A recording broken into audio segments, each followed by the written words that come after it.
everyone. Welcome to Two Birds Motherhood. My name is Brittany. And my name is Nora, and we're here to talk about all things motherhood. Our goal is to bring you a weekly podcast where we discuss topics that we as mothers deal with every day. And all throughout, hopefully pointing you back to Jesus. So come on, friend, grab a coffee and come join the conversation. Good morning. Good morning. Welcome back, everybody, to the podcast. How's it going? Oh, it's a good day. It's a good day. It's so pretty outside. Oh my gosh. It was so bad, the weather the other day, and now it's pretty and it's wonderful. Yeah, But I sat also outside allergies. this morning. Yes, I sat outside this morning. It was glorious. I can't believe it's May and it feels this amazing. Me and JD were driving home the other day and he was like, do you realize like the first quarter of the year is done? I was like, insanity. Yeah. So here we are, guys. We are, as you can tell by the title, we are talking about summertime and school being out for summer. So we realized that we have like a different types of mamas who are listening, mamas who have kids in public school, mamas who have kids who are homeschooled. We're going to be talking about the homeschool realm of things. But I think it's still applicable to people who have kids in public school for sure. Because I mean, because everybody has summertime. It's not like as if that doesn't exist for you because you're either homeschooling or you're public school. So, so we're going to kind of talk about that. What does that look like for us? What are some goals that we have for the summer? And, we want it to be, what is it going to look like? Because, if you're homeschooling, sometimes there are people who homeschool year round. And then there's people who they follow the school system and their schedule and their calendar. And so we're just going to talk about, the dynamics around that. Yes. So. And it's a little different too for everybody. Nobody does this the same way. Right. So some people will like she was saying, some people school year round, some people don't. And I think that our timelines are different. Even if we do cut and dry for the summertime, I still don't think, like as homeschoolers, we don't ever really stop learning. So there's really like things that we drag on, like, we'll take on and say, okay, we need to take this. We can leave this alone. So today's episode is going to be 3 things that we kind of do to make sure that our end of school year is done well and that we are prioritizing what we need to prioritize. Right. So, yeah. Nora, so, you want to go first? Yeah. So we, so over here in this house, we do our homeschooling, with a co-op. We've been doing that for the last 5 years, I guess. And, we dictate a lot of our school around that co-op. And so for instance, for Jacob, he is my freshman. He will be ending on Tuesday. So tomorrow. And, we'll be done. He's been 30 weeks, which I know for those of you who are in public school or are a teacher, you're thinking, oh, well, it has to be 36 weeks because that's the way the school system is. And we still school outside of those 30 weeks, but the bulk of what we do is within that time frame. And he does everything from, Latin. He has a physical science that he did this year. We've read, I think it was 21 novels this year. We did. You make me look bad, Smalls. Let me tell you something. We listened to a lot, and I personally, as his mother, used Spark Notes. Okay. But we did debate. We did American history. We did government. Like we did a mock trial. We didn't do a mock trial. That was last year. We did team policy debate this year. We did a lot in those 30 weeks. And so now that we are coming to the end of it, what does that look like for us as we kind of move forward? And so math is the only thing that is not in that co-op. It is in a sense because we do some math, but everybody in the co-op does they're on different levels. They do a different curriculum. And so for us, math is a priority through the year, but we also don't rush it. Math has been something that we just take our time with, and we don't, just because it just needs to be. Math has a bad stigma, and I don't want my kids to hate it. I want them to enjoy it. And so that's going to be the thing that's for us, the thing that we're going to kind of extend into the summer. And then we also have like she's 10, so she's finishing 4th grade. We are going to continue math through the summer, but we're also going to put in a writing program too. It's just something that's the beauty, is because I see it as her teacher, the need, and I get to dictate that. I get to kind of plan that out. But I also don't want to like take over her summer either. Right? I'm sorry. I'm distracted by my turkey neck. Keep going. Y'all, let's just take a little moment here. This is like take 17 that she needs to stop. If you are listening on Apple or Spotify, please go to YouTube and check this. Actually, I just might make this on a Instagram reel. Yeah. Anyways, keep going. Sorry. Yeah. So my points to wrap it up and land the plane is that I get to make those decisions, and there's few things that we're just going to kind of continue very lightly through the summer. Yeah. So. Well, I'm pretty much the same as you in a sense of what I've chosen to continue on. We have something called, I will show it on our YouTube video that we release. But we have something called the Race to Finish. And I think this is the first time I've actually put it on paper for the kids to check off individually. But I've always done a Race to Finish in my own notebook. Right. So typically I continue spelling because my eldest, great, he reads really well. His comprehension is like amazing, but his spelling sucks. He struggles. So spelling is something that I do year round. They do it a couple times a week, 3-4 times a week. We're constantly practicing our spelling. It's like a little program. They do it on the computer. It takes like 5 minutes. And then we are continuing math and writing as well. And the reason is we are in a co-op as well, but we do a field trip co-op. So I was in the same co-op Nora is in at same campus and everything back when we lived over there. But now that we live where we are, they didn't have that type of co-op here. So I got into a field trip co-op just to like make community and friends because we didn't know anybody. We were new. And finally there's a different kind of co-op that is kind of like the one she's in, but it's just different. It's just not it's classical. It's a very classical education, but it's not the one she's in. And so they do very similar to what she does. It's classroom based. You choose your own math. You choose your own grammar program, but you're doing writing and you're doing debate and you're doing history and doing science, all of that together with the co-op once a week. And then we continue on throughout the week. And then they like turn papers and stuff in. That's for the 25-26 school year. So in order to prepare for that, I want to finish out our writing program. Typically, I would just pause at the end of June, wherever we are, and I wouldn't worry about it. We typically do not school in July because it's so miserably hot. And when we moved here, we were in a fifth wheel. And the fifth wheel would get up to like 105 degrees. So it's miserable whenever you're, in July, it's just a miserable time. If you live in the South, July and August suck. Right. So it's sticky. And the humid is bleh. Anyway. So we typically don't do anything through July, but now that we have the house, we are going to school all the way up until I'm going to give them 2 weeks off before we start the next school year. But when I say we're schooling, it's like Nora, we're able to go slow because we homeschool with math.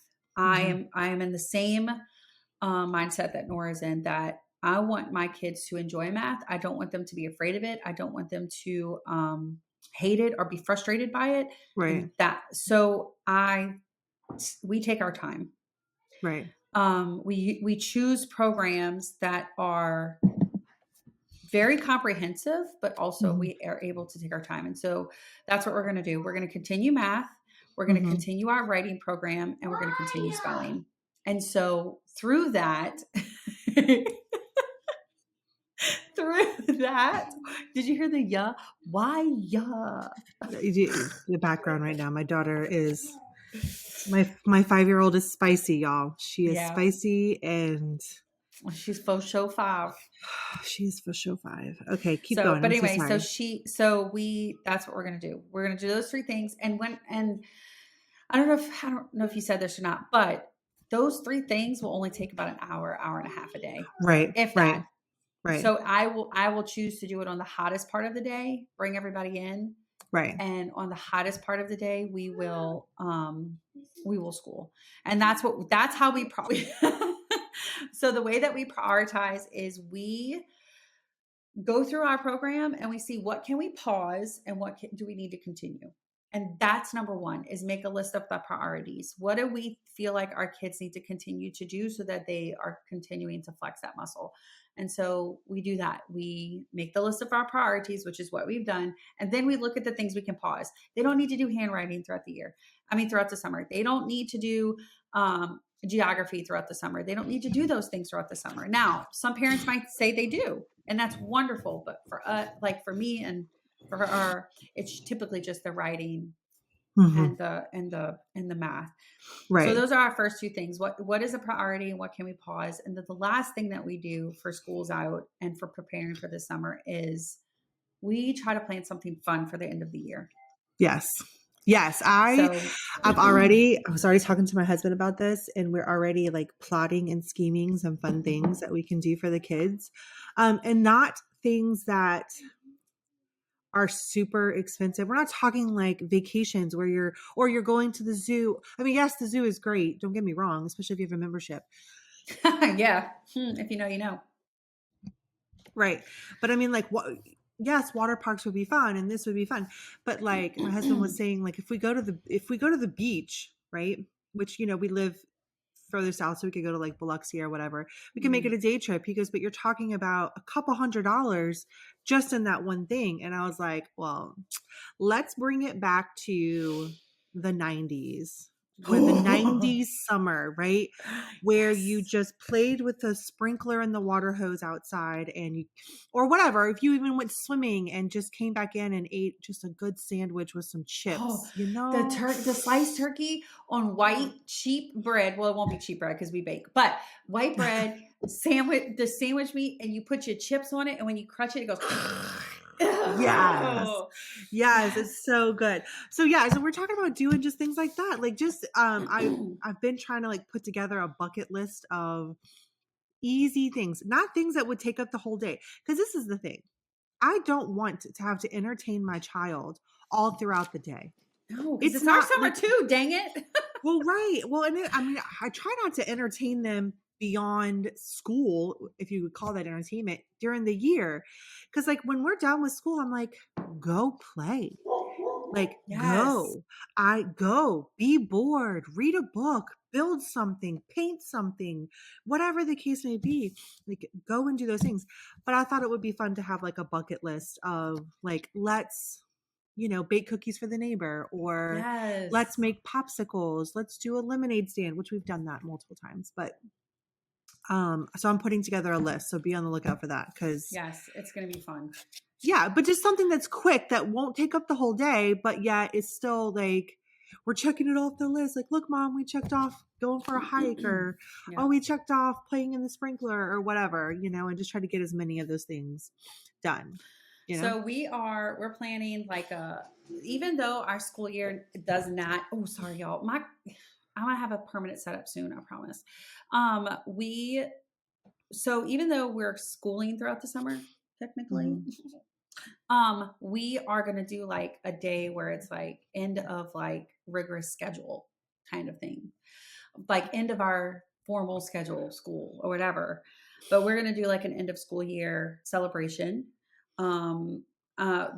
The boys and I are probably, and JD are probably gonna go to our state park. I almost said it. It's like, because we're so famous, we have stalkers, whatever. Sorry. That's funny.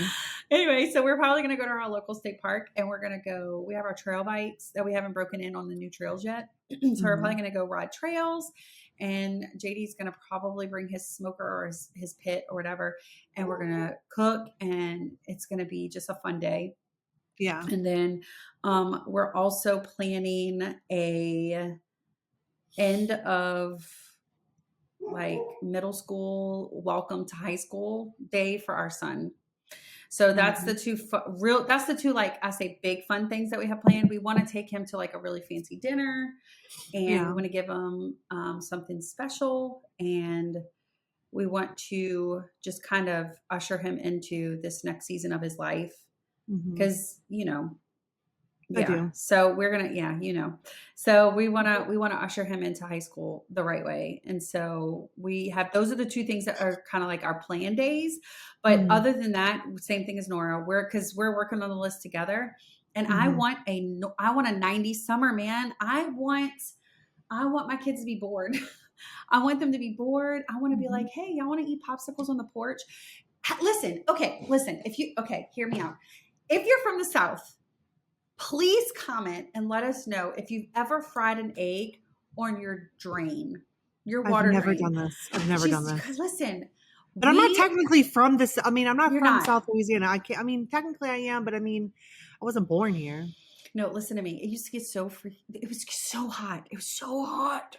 We'd be so bored while my mom wasn't looking. We would steal an egg. All the neighborhood kids would do it. And we would go to the different drains. And there was a drain right in front of my house, like out of my house, like towards the right. We had all these beautiful trees, right? But like towards the right, there was this drain that was always exposed to the sun. We used to put crayons on there and melt them. We would leave them out there. We put them out there first thing in the morning. Yes, we put them out there first thing in the morning, and we let them melt. My mom even bought trays for us to like put them on, and then we would bring it inside, let it cool off, and we would break it, and then we'd have these like cool crayons. They're so cool. You can do them in like little molds. Yeah. It's really cool. Anyway, we've done that, and we've fried eggs. It gets so hot over here that when you crack the egg, it goes, but you got to do it like in July when it's like 110. Okay. Yeah. You have to do it. So like I told the boys, I was like, we're going to leave a pan outside and let it get nice and hot. And around 1 o'clock, at least it would be clean and not just some dirty old drain. We would be like, yeah, we're going to eat egg. And after it was done cooking, it'd be like green and brown. And we're like, we're not eating that. We're not eating that. But we would fry it. My mom would be like, you took an egg from me. Anyway, because eggs was still like, you didn't steal mama's eggs. Okay. That's funny. So we used to do that. Oh yeah. Oh yeah. We used to get it. We used to fill up the buckets of water, and we used to get inside the bucket. Oh yeah. We did that too. And we used to like bounce. Yeah, it was fun because we used to ride to the so we lived on a Navy base, and so we would ride to like the gas station or like the Navy Exchange and just go buy candy and like a drink or whatever, and we thought we were like the coolest kids ever. With change in your pocket. Yeah, I loved it. I'd call my dad on the payphone and be like, we're here. Yep. On the payphone, people. On the payphone. Listen, my mama had birds trained to say where we were in the neighborhood. She would be like, I know this is like off track, but she would be like, we didn't have to have cell phones or beepers. Remember beepers? The see-through beepers, the cool ones. I never had one. Yeah. Wasn't that cool? So we didn't have to take my dad's Nextel that was this big with the antenna. It was this big. We didn't have to take it because she had the neighborhood trained. If she needed to know where we were, give her 30 seconds. She'd get on that phone. Oh yeah. And she would find us. Oh yeah, they would know. People would there was always people, like we were at the front of the neighborhood, and then there was always like some like periodically stationed. So like there was no being bad because my mother would know. We used to play hide and go seek on our bicycles at night. Oh yeah. And to sing. Yes. That's so much fun. We used to play kickball, and I remember there was these perfectly placed trees between my house and the people behind us. Like there was a park or whatever, and there was these perfectly placed trees in the shape of a baseball diamond. And so then we would play kickball right there. Oh my god, it was so much fun. Cabbage ball. You ever played cabbage ball with that big ball? You ever played that? No. Oh my gosh. Get hit with a cabbage ball. You never want to play baseball again. But it was fun. It was fun. Yeah. It was fun. Good times. So, but that's what we're doing. So how do we end our school year? How do we do schools out as homeschoolers? We are prioritizing what we need to do throughout the summer. We are making a list of things that just can pause and pick up later. And then we are planning some fun stuff and simple stuff. You know, that's going to be our next. Simple, stupid. Yeah. Keep it simple, stupid. Keep it That's right. simple, stupid.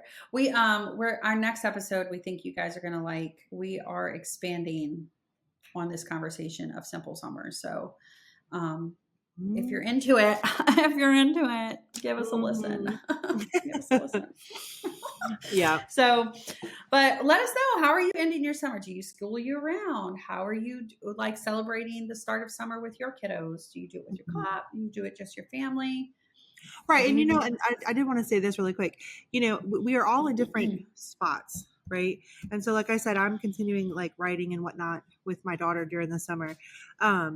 And so you may feel pressured or like self-pressured, like guilt or whatever the case may be. Like you may be putting this on you to continue and for things to look a certain way.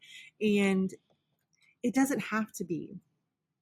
It doesn't have to be. So I know last summer, my daughter was not, we were probably like a third of the way through her math curriculum. And we just stopped. And we finished it at the beginning of this year. And is she quote unquote behind in math? I mean, kind of, I guess you would say. Like we're still doing, obviously we're finishing 4th grade math, but like there's like 120 lessons and I think we're on 35, and so if that is something that you are dealing with, I just want to say, like, don't put that pressure on you. You have the ability to pause, to take a break, to stretch it out, there's no rush. So I went through this idea of like, oh, well, I need to do 2 lessons a day. We've got to do 2 lessons a day to catch up because we got to be at a certain spot. And that no one is telling you that you have to be at a certain spot, So I want you to my prayer for you is that you would take that pressure off. We want to set those priorities, sure, but we also want to make sure that we are not missing opportunities to enjoy our kids, and have them enjoy their summers as well. I'm all about challenging the kids. I'm all about pushing them and like getting them out of their comfort zone, but you don't want to do it at the expense of their love of learning. Right. You don't want to cost their love of learning, right? Mm-hmm. Like Asher's still doing kindergarten language arts. We're about halfway through the book. He's still doing his kindergarten program and we're in 1st grade math. He's technically in 1st grade. I'm still doing his kindergarten stuff and we're going to do it throughout the year for Asher. Yeah. He's going to continue math and language just like his brothers throughout the year. And if he finishes, great. If he doesn't, I'm not stressed about it because he's 7 and he struggled catching on to the phonics. So I'm going to take my time because those foundational years are important. Same thing with math. Like you said, like, what is the rush? It's not until you get into high school anyway that you have to make sure that you have certain things for them to graduate. And even still, who says they have to graduate at 17? Right. Continue them on, let them make sure they get their classes throughout the summer and then issue them their certificate. It's a homeschool graduation. Let him walk across the stage with their friends. Mm-hmm. It's not that big a deal. It's really not that big.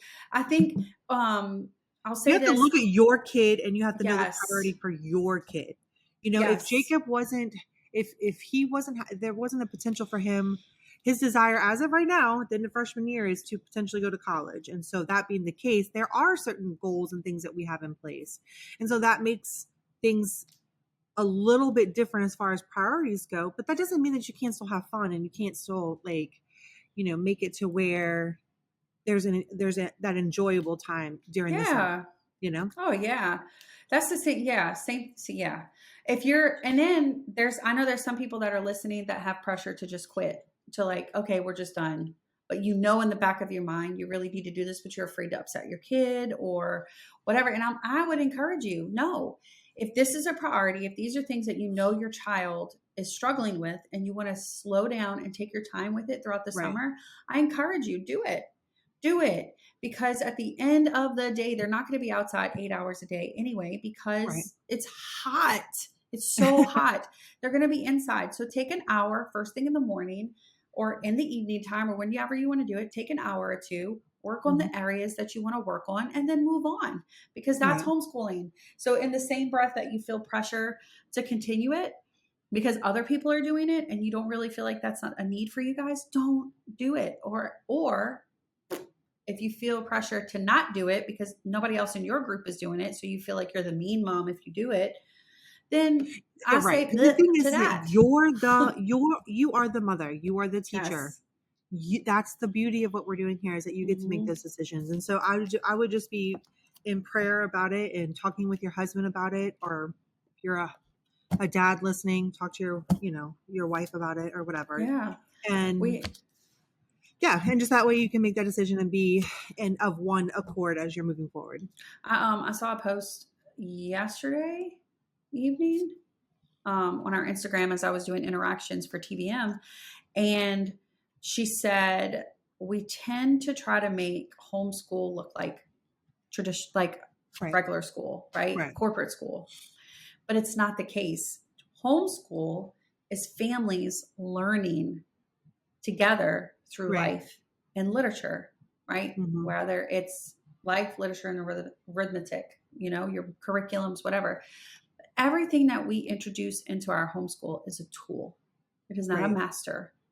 We have nothing that masters us but God and what He has told us to do. And so I just encourage you to look at it that way. Don't finish the curriculum because you feel like somehow the state's going to find out and now you've ruined your kid forever and ever and ever. Amen. I've never done every single lesson in a curriculum. And 7.5 going on 8 years of schooling, I've never, ever done every single lesson in a curriculum except for handwriting and spelling. That is the only two that I've ever finished completely. Even public school doesn't do all the lessons. They don't. They really don't. They don't, guys. And tell me how I know. They don't. Okay. No, she was a public school teacher, for those that don't know or haven't listened to the beginning. She was a public school teacher for years and a private school teacher. She taught in some pretty bougie schools. Okay. That had like horse programs. They were bougie. And then she taught in like some like level A school, public schools, and then some like lower level schools, and none of them finished the curriculum. No. So don't stress. I just remember, this is your school. This is your summer. Do not put these curriculums over your children's love of learning and your chance to have fun with your kids while they're little. Because take it from two moms who have high schoolers. Yes. It's fast. It's really, fast, really fast. It's really fast. And oh my gosh. Yeah. Anyways, we could talk about that, but I don't want to cry on this podcast right now. So, All right. We're going to pray for you and then we're going to release you into your week. I'm so weird. Sorry. Me and my turkey necks ready to pray. Oh my gosh. And I got wings too to match it. Oh my gosh. Okay. You're beautiful. I'm losing weight. It's fine. I'm beautiful. Dear Jesus, we just love you. We thank you so much for this day.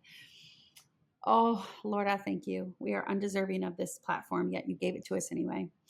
Lord, I'm thankful for every listener that we have. Lord, I pray that for the moms and dads that are struggling with the decision on how to handle summer, or should we in school? Should we not in school? Should we do this? Should we not do that? God, I pray that you would give them peace. I pray that you would give them direction and leading and guiding. Lord, your word says that your word is a lamp unto our feet and a guiding light to our path. And so, Lord, I just pray that you would guide them, lead them, show them, teach them on what they're supposed to do and what they're not supposed to do. God, help them to put first things first and let everything fall into place the way where it may. Lord, I thank you for the ability to slow down and take our time. Not every family is privy to that. And so we don't take that privilege lightly. Lord, it's an honor to do this, to homeschool. Lord, I just pray that as we go about our week, that you would put us in positions to know you more, challenge us, keep us safe, and then also put us in positions to help make you known. Put those in front of us that need you, that are lost and they are weary and their soul is just craving you, even if they don't know it. Lord, it's in Jesus' name that we pray. Amen. Amen. Bye, guys.